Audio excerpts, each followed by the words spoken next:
Well, Joe, it was a very frustrating day at the office. You couldn't break this Hungerford Tyneside down. No, we're finding that with teams, aren't they? Everyone's dropping off. I've said it umpteen weeks now that teams are going to drop off and make it difficult for us. I felt the game we were always in control of it, and it may sound like a broken record.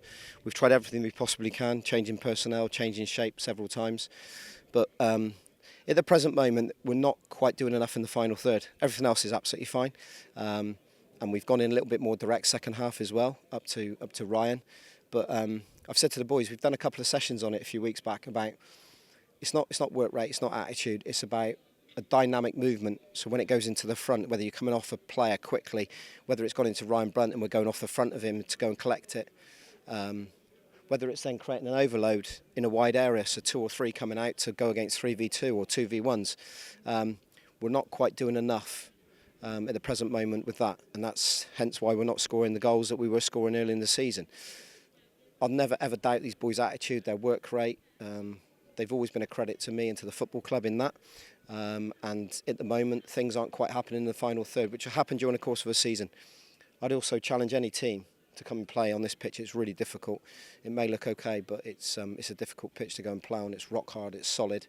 And the disappointing thing for me is their goalkeeper's not really been worked that much. Freddie's header from Joe's cross is probably the closest we've come, and then Tom Smith's strike, which has just skipped up and gone past the post. Another one from Tom in the first half, but that's really it. When we're in our really rich vein of form, we're creating and constantly creating. I feel like we were going to score at any moment. At the moment, that's not quite happening. You said about going direct. Was it under instruction from you, or just because the pitch didn't really help playing good football on it? It was under instruction because there's no value in us playing out from the back here. If you're going to play out, you could easily get caught because it's so bobbly, it's so firm. And obviously we went with a couple of more numbers up top as well to do that. But we're asking for quality when we go in there. It's not just a lump. It's going to be coming in from the mid-third rather than from the back, of course. But yeah, so it was just playing the conditions. When you've got a big slope on a pitch like this as well, you don't want to be penned in. You don't want on a high press on you constantly. You have to miss the press out. And yeah, like I said, I just thought as a game it was it sort of petered out in the end as well to a nothing game on a very, very hot day as well. But yeah, we go again. Listen, we win it home to Oxford. That's it. We're cemented in the playoffs pretty much. I've just looked at the league. So we'll do everything we possibly can to go and win this game. The heat a big factor, so lots of drinks breaks and that.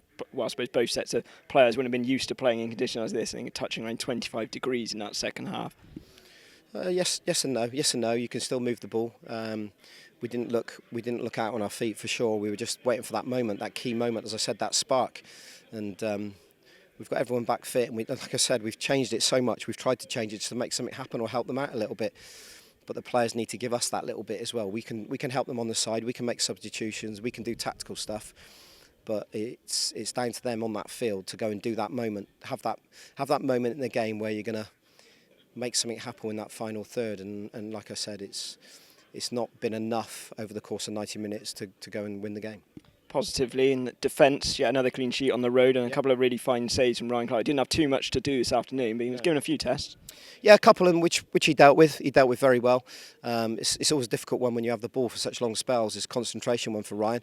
He's done terrific. Back four have done well. That's what set us up for the season. I've spoken about it before. Best defensive record in the league because of the solid base we've got, and they've done terrific, and that gives you an opportunity to go and win the game. At the moment, we're not winning games because the firepower's just dropped away from the level. What we'll have to do is go and pick a team now, count how many bodies we got. There's a few, obviously Riggy's tightened up and he got a cut on his eye as well. So, you know, Watto in this heat is difficult because he hasn't played that many games. But yeah, we'll have a good chat with them. We spoke to them there. They've recovered now. They've got to go again, obviously on Monday, short space of time. They'll look after themselves and come in, and we'll be positive on Monday. Did you have a team in mind for both these games going into it? Because I saw Kevin Mankel wasn't in the 16 today, having started the last couple. Or was he struggling with injury? No, it's just bodies. It's just how many I've got. So I'm not. There's no way I'm looking ahead to Monday. I'm picking a team for today here, and like I said, we'll address that now and have a little look and see which team, which 11 and which subs, because they're going to be vital to subs. Which ones are going to be available and which ones we're going to select for Monday. Like I said, a win at home against Oxford will cement us in the playoffs. I'll be going to watch them tomorrow, so we've done our homework with Jim and come in ready. And like I said, it'll always be positivity from us.